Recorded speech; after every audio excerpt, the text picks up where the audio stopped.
Hello friends, welcome to magnified thoughts. ఈరోజు డిఎస్సికి సంబంధించి వచ్చినటువంటి లేటెస్ట్ న్యూస్ ఇన్ఫర్మేషన్ అంతా చూద్దాము.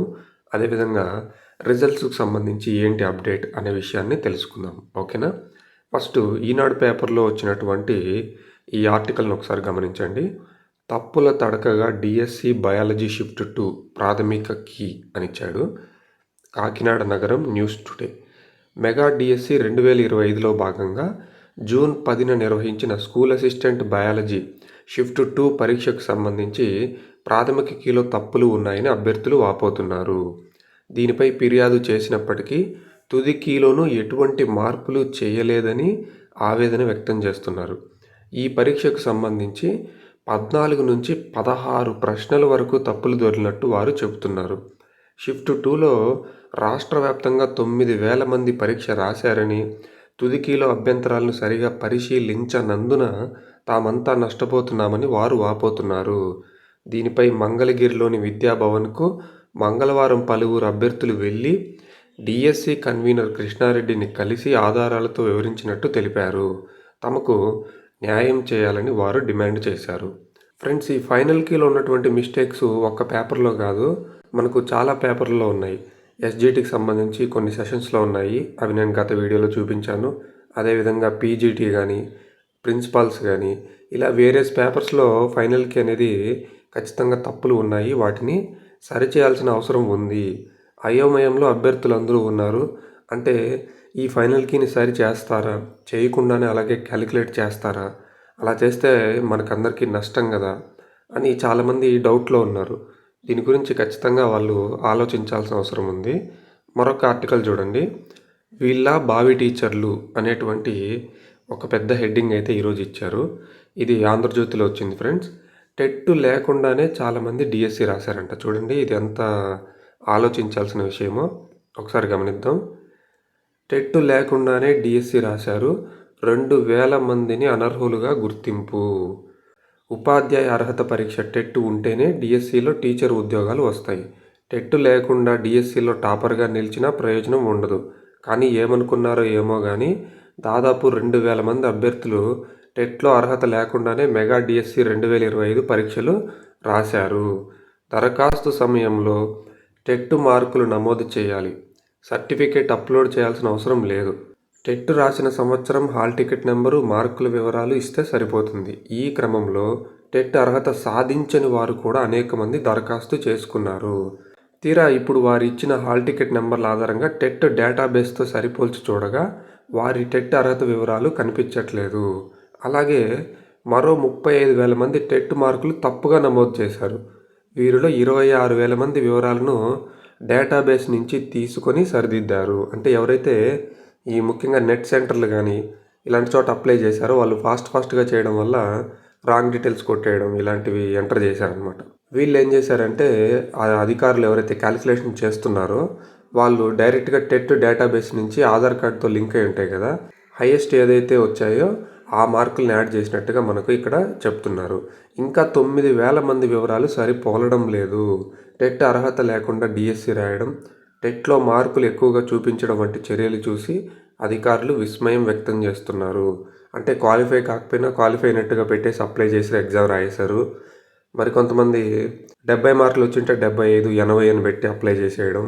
మరి కొంతమంది కావాలనే చేసి ఉండొచ్చు, లేదంటే నెట్ సెంటర్లో అప్లై చేసేటప్పుడు వాళ్ళు కూడా ఆ తొందరలో బై మిస్టేక్ కూడా చేసి ఉండొచ్చు. మరొకటి ఏంటంటే దరఖాస్తులో ఎక్కువ మార్కులు చూపించినంత మాత్రాన దానినే ప్రామాణికంగా తీసుకోరు. వారి హాల్ టికెట్ నెంబర్ ఆధారంగా వాస్తవ మార్కులను సరిపోల్చుకొని వాటినే పరిగణిస్తారు. ఇవన్నీ తెలిసిన వేల మంది అభ్యర్థులు ఎక్కువ మార్కులు వచ్చినట్టుగా చూపించుకోవడం గమనార్హం. మరికొందరు తక్కువ మార్కులు కూడా నమోదు చేసుకున్నారు. ఆన్లైన్లో దరఖాస్తు చేసుకోవడం తెలియని వారు ఇంటర్నెట్ సెంటర్ల ద్వారా దరఖాస్తులు సమర్పించారు. ఈ క్రమంలో అనేక పొరపాట్లు జరిగాయి. వాస్తవానికి డిఎస్సి దరఖాస్తు ఎలా చేసుకోవాలనే విషయంపై పాఠశాల విద్యాశాఖ విస్తృతంగా అవగాహన కల్పించింది. దరఖాస్తు చేసుకునే ప్రక్రియపై వీడియోలు రూపొందించి అభ్యర్థులకు అందుబాటులోకి తెచ్చింది. అయినా వేల మంది అభ్యర్థులు పొరపాట్లు చేశారు. తర్వాత ముందస్తు జాగ్రత్తలను కూడా కొంచెం మ్యాటర్ ఇచ్చారు, చూద్దాము. తొలుత సర్టిఫికెట్లు ఆన్లైన్లో అప్లోడ్ చేయాలని డిఎస్సి పరీక్షలకు ముందు పాఠశాల విద్యాశాఖ నిర్ణయించింది. కానీ అనేక వినతుల నేపథ్యంలో సర్టిఫికెట్ల అప్లోడ్లను తొలగించింది. దీంతో అభ్యర్థులు వారి సర్టిఫికెట్లలో ఉన్న మార్కులను నమోదు చేసుకున్నారు. కొందరు తప్పుగా నమోదు చేశారు. అయితే ఇప్పుడు పొరపాటు చేసిన మాన్యువల్గా జరిగే తుది సర్టిఫికెట్ల పరిశీలనలో పొరపాట్లు చేసిన వారు అనర్హులు దొరికిపోతారు. అంతే కదా, ఇప్పుడు ఒకవేళ తక్కువ మార్కులు వచ్చి డిఎస్సి పాస్ అయినా కూడా ఫైనల్ వెరిఫికేషన్లో టెట్ మార్క్ లిస్ట్ అనేది చూస్తారు. అప్పుడు డిస్క్వాలిఫై చేస్తారు. ఒకవేళ అప్పుడు 80 మార్క్స్ వచ్చింటాయి, నువ్వు 90 అని చెప్పి అప్లై చేసి ఉంటావు, అప్పుడు కూడా ఫైనల్ వెరిఫికేషన్లో ఒరిజినల్ మార్కులు తెలిసిపోతాయి కదా, అప్పుడు కూడా ఇబ్బందుల్లో పడతామన్నమాట. కాబట్టి అలా చేయకూడదు. అయితే తుది దశ వరకు ఉంచి వారిని నిరుత్సాహపరచకూడదన్న ఉద్దేశంతో పాఠశాల విద్యాశాఖ ముందస్తు జాగ్రత్తలు ప్రారంభించింది. ఆన్లైన్ విధానంలోనే తొలుత టెట్ మార్కులు సరిపోల్చి అనర్హుల వడపోతను ప్రారంభించింది. ఈ క్రమంలో అనేక మంది అనర్హులు బయటపడుతున్నారు. ఇంకొక ముఖ్యమైనటువంటి ఆర్టికల్ చివరిలో ఉంది చూడండి. డిఎస్సి ఫైనల్ కీపై అనేక అభ్యంతరాలు వస్తున్నాయి. వాటిని పరిశీలిస్తున్న విద్యాశాఖ అభ్యంతరాల్లో వాస్తవం ఉంటే మార్కులు కలపడం లేదా ఆ ప్రశ్నలు రద్దు చేయడం వంటి చర్యలు తీసుకుంటుంది. ఆ చర్యల అనంతరం 2-3 రోజుల్లోనే తుది మార్కులు ప్రకటించాలని భావిస్తోంది. డిఎస్సి పరీక్షల నార్మలైజేషన్, టెట్ మార్కులు కలిపి తుది మార్కులు ఇస్తారు. తుది మార్కుల పైన అభ్యంతరాలు తెలిపే అవకాశం అభ్యర్థులకు కల్పించనుంది. ఎందుకంటే ఒక్క మార్కు తేడా వచ్చినా ఉద్యోగం కోల్పోయే పరిస్థితి ఉన్నందున అభ్యర్థుల్లో అపోహలు కలగకుండా జాగ్రత్తలు తీసుకుంటున్నారు. ఆ తర్వాతే తుది ఫలితాలు ఇవ్వాలని పాఠశాల విద్యాశాఖ నిర్ణయించింది.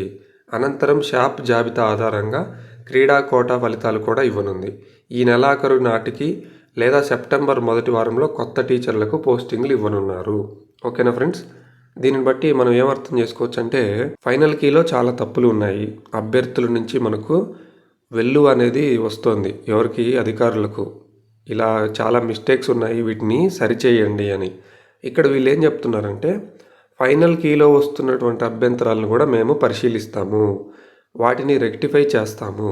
అయితే ఇప్పుడు మనం ఏం ఎక్స్పెక్ట్ చేస్తున్నామంటే ఫైనల్ కీలో ఏవైతే మనం తప్పులు ఉన్నాయని చెప్తున్నామో అవన్నీ కూడా వాళ్ళు చూసి ఒక రివైజ్డ్ ఫైనల్కి అనేది రిలీజ్ చేసి అప్డేట్ వెబ్సైట్లో పెడితే బాగుంటుంది. అప్పుడు దాన్ని చెక్ చేసుకొని మనకందరికీ కూడా ఒక సాటిస్ఫాక్షన్, ఒక క్లారిటీ అనేది వస్తుంది. దాన్ని బేస్ చేసుకొని రిజల్ట్స్ అనేవి క్యాలిక్యులేట్ చేస్తే చాలా క్లియర్గా ఉంటుంది అని నేనైతే భావిస్తున్నా. ఇప్పుడు కేవలం వాళ్ళంతకు వాళ్ళు సరిచేసి వాళ్ళే అక్కడ సరిదిద్దుకొని అట్లే రిజల్ట్ క్యాలిక్యులేట్ చేస్తే అది మనకు తెలియదు కదా. కాబట్టి రివైజ్డ్ కీ అనేది మనకు రిలీజ్ చేస్తే చాలా బాగుంటుంది. ఓకేనా ఫ్రెండ్స్? దీంతోపాటు అనర్హులు ఎవరైతే ఉన్నారో, అనర్హులు అయ్యుండి కూడా టెట్ ఎవరైతే రాశారో వాళ్ళందరినీ కూడా డిస్క్వాలిఫై చేశారు అనే విషయం మనకు ఈరోజు అప్డేట్లో అయితే తెలుస్తుంది. మరో విషయం ఏంటంటే ఇంకా 2-3 రోజుల్లో డిఎస్సి మార్క్ లిస్ట్ అనేది మనకు వస్తుంది అని ఈ ప్రకటన ద్వారా తెలుస్తోంది. అంతేకాకుండా ఆగస్ట్ ఎండింగ్కి లేదా సెప్టెంబర్ స్టార్టింగ్లో మనకు అపాయింట్మెంట్స్ అనేవి ఇస్తారు.